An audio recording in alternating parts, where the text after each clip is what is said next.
Hello everyone, Dr. Victoria Scarbo here, speaking to you from the Seeds of Transformation Healing Center in Wareham, Massachusetts. So today is the 25th, and it is 2 years since George Floyd's death. It's been about 1 week since a massacre in Buffalo, and 1 day since we had another elementary school shooting. 10 years, about 10 years from the last one, which was, of course, Sandy Hook. This one was in Uvalde,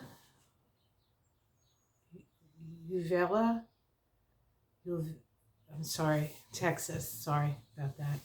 I've written it like a dozen times and I can't remember how to say it, but you know what I'm speaking of. Of course, we're also in a situation where, in this country at least, where a woman's constitutional right to privacy and to make decisions about her own body with her family and her doctor is under attack. In many places now, there are state laws severely prohibiting or regulating when a woman can get an abortion, if she can even find an abortion clinic or a clinic that does abortions. Of course, it's not just abortions that are being affected, but just generally women's health and a woman's capacity to find health care for her. We have a crisis in baby formula because only 4 companies make all the baby formula, and most of the baby formula is given to poor women, and the baby formula was contaminated. I think it was Abbott Lab, so they closed it down. And the reason that it was contaminated was because they don't make enough money on baby formula, so they didn't really care about how the baby formula was being made. And anyway, most of it was going to poor people. So what, right? And then, of course, there's also this sense that they want all these babies to be born, but they don't want to feed them. They don't want to give them health care. They don't want to prevent them from getting shot up in school. Our children are having active shooter drills. When I was a kid, the only drill we had, luckily I guess, was the fire drill, which was terrifying to me every time it went off, because it was very possible that there was a fire. And having probably had a few past lifetimes where I burned up in a fire, it was always a little traumatic for me. But I can't even imagine how difficult it is for the kids today. I don't have children. I don't have grandchildren. I do have some nieces and nephews, and I do have a lot of people in my family that work in the school system. So in that respect, excuse me. In that respect, it is, it's concerning. And then I look at places like Afghanistan, where people are starving, women and children. People can't take care of their families. You look in the Ukraine, where when you see these people who are holed up in basements and the like, they're usually little babushkas, grandmothers. The women, most of the people who died in Buffalo in the attack by the white supremacist teenager there, Peyton, whatever his name is, were grandmothers, mothers. So there is, if somebody says there isn't a war on women, they're not seeing things. And of course, this war on women has been going on for centuries. So it's not new, but perhaps we have more awareness. So it's very, very dire, isn't it? Doesn't it just look like, is it ever going to get better? Well, I'm an optimist, and I do think it's going to get better. So I would like to do a card reading on the rising of the feminine. the rising of the feminine, because I do believe that the future is held in the hands and hearts of women. And it's not that men don't want peace. I'm sure there are many men who don't want to go out there and do the things that they're asked to do for a country or whatever reason. Liege lord, perhaps. It's interesting that we had, 7 years of Game of Thrones, and we were like, oh my God, they lived such brutal existences. Oh my God, it's like the Middle Ages, and really, not much has changed. Not much has changed. Less swords, more missiles, it seems.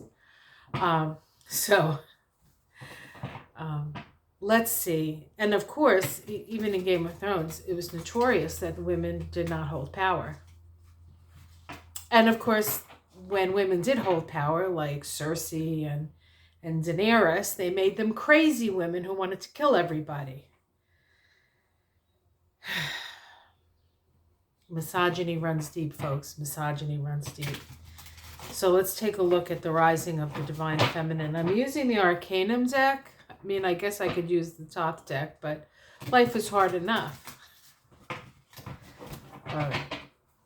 And I don't take any of this lightly. I smile and I laugh and I try to raise the energy, but this is very, very difficult. It's a very difficult time, and I want everybody to know that, what they're feeling, I think we're all feeling, and we need to take that feeling and create some action that's going to make some differences. And we have an opportunity to really make some differences, because this is a very pivotal time and a very pivotal year, especially here in the United States, with the elections coming up, which happens to be on an eclipse, and with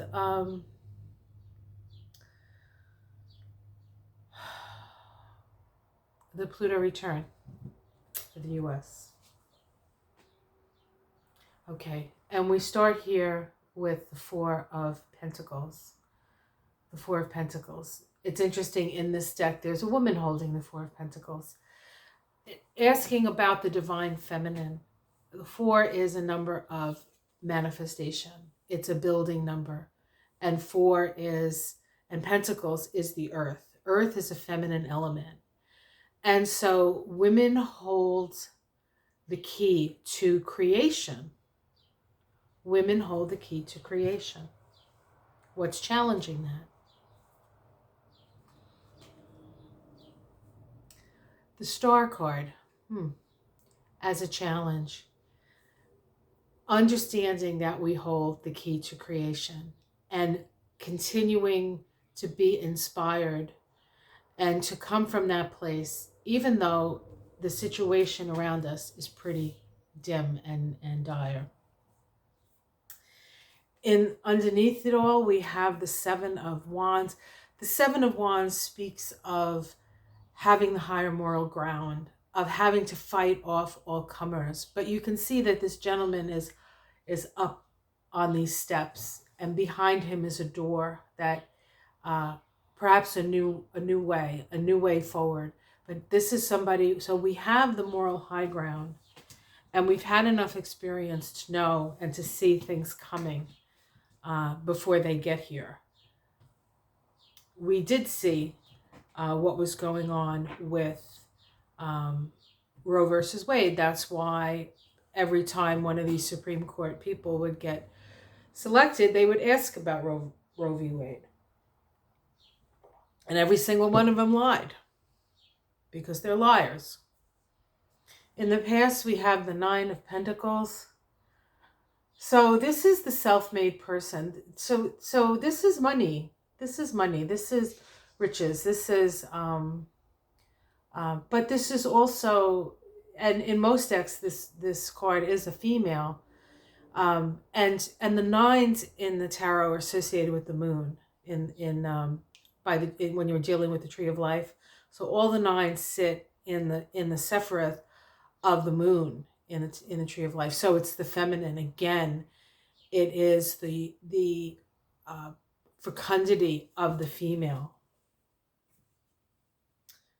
In the sky, we have the Emperor. So this is dominion. Now, this could be construed as the masculine, like having women under their thumb, but it could also be, this is also a 4 vibration. And so this is about having dominion over your personhood. The Emperor card is associated with Aries. We do have, now we have Mars in Aries, we have Jupiter in Aries, we have Venus in Aries, we have Eris in Aries. There's a lot of Aries energy right now. Aries is about new beginnings. Now, we just started with Jupiter in Aries, and that's the start of a 12-year cycle of Jupiter going through all the signs of the zodiac. So this is, in a way, Jupiter is about understanding, Aries is about personhood, the I am, and it is an opportunity for us to stand up for ourselves. The last time Jupiter was in Aries was 2010, which was the start of the Arab Spring. And that completely changed everything in the world. And this, again, is another opportunity. In the immediate future, we have the Wheel of Fortune. This is a change in fortune. I really truly think that everything has come together in such a way that it is time to change things. That the people at the top, the gun lobby, these people who are making money off of this, are on their way down. And the meek shall rise, and the mighty shall fall. How it's seen from the outside, we're at a stalemate. We're at a stalemate. Let's see the domestic situation. New leap of faith, new beginnings. This is a time for something new, a time for something new. Hopes and fears, the 5 of Pentacles. How this relates to this whole idea of the rising of the feminine. The poor are generally women and children, right? They're usually the poor. So outcome, we have the 9 of Swords, so we have a lot of anxiety and a lot of anguish. Okay, let's see what else we get. The Page of Pentacles. This is a new step, something real, something manifest. We may be able to get that universal background check. That might be something that happens. Let's see. The Ace of Cups. So this new sort of step forward. So we go from anguish to taking a practical step to happiness. Okay, we'll look underneath and see what's coming up here. We have the Queen of Cups, the feminine. We have death. And we have the 2 of Cups. New relationships. So women are going to demand a new relationship, an end to the old, and a new beginning. We cannot be convinced that nothing is going to change. They say it. They say it. Just like when they talk about the war in the Ukraine. Oh, it's probably going to be a long war. Now we're going to have, now it's the new war front. And really, we don't want to be at war. We certainly want to help the Ukrainians stop the bullying, but this is not an opportunity for us to get into another war, although it might end up being that way. So that is something that we definitely need to look at as well. But there's just so many things happening at once. And I think what it comes down to, quite frankly, is our ability to step back, see the biggest picture we can, and then make the change there. Value the feminine, value the feeling, value the body, value the earth. Stop all this crazy waste of money and waste of resources. I mean, there's a food shortage, especially in these war-torn countries. And the Russians are blocking grain from leaving the Ukraine. That is a war against humanity. That is a step against humanity. That is absolutely unconscionable. And of course, we can't forget the petrochemicals companies. So things are changing. There are a lot of, I wanted to do a video, like last week, I was thinking about it. I wanted to do a video about all the good things that have happened, all the steps that have been taken that shows that we've improved, and that we are moving in the right direction. It's very difficult when we keep getting inundated with these tragedies that we knew were going to happen. I mean, you don't have to be a genius to see that if you arm everybody, that people are going to get hurt and shot, and people are afraid. And when people are afraid, it's very, very dangerous time. So, and then you have people in power who are taking advantage of that so they can hold on to power. To what end? They're going to die too. Well, it's all, all the money in the world is going to keep you here. So we're living in very, very interesting times. And I think that we need to be aware and protect ourselves, but we also need to start making friends and stop making enemies. And that's what I think. Hopefully this little reading is helpful to you. It was helpful for me to do it, so I appreciate your attention, and know that we're here for each other. We are, although thoughts and prayers is an empty, maybe an empty sentiment to those people who have the power to change things and choose not to. For those of us who the only real power we have is our vote, and then what we do in our own lives, right? Of course, there's that.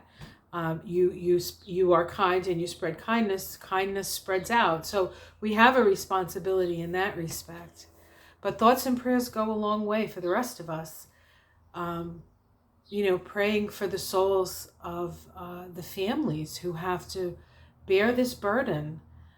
The families in Buffalo, the families in Texas, the families in the Ukraine, the families in Russia, the families here, the families at the border. People just are sick and tired of death and destruction, and ignoring the fact that we need to love and connect and create networks, not social media networks necessarily, but real live community network, neighbor helping neighbor.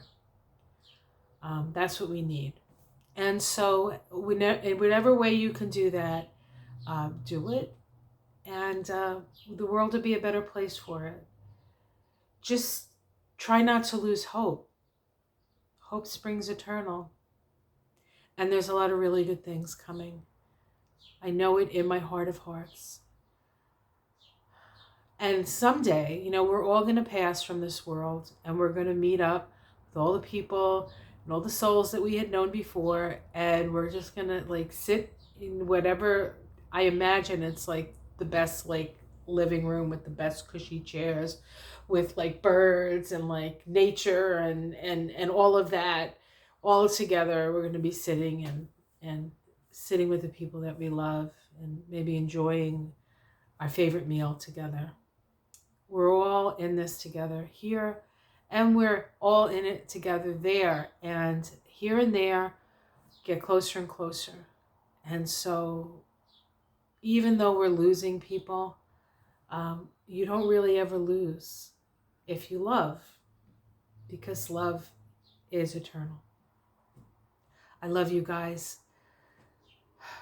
Please like and subscribe and share this if you think it's going to be helpful for anyone. And I'll see you again soon. Take care, everyone. Namaste.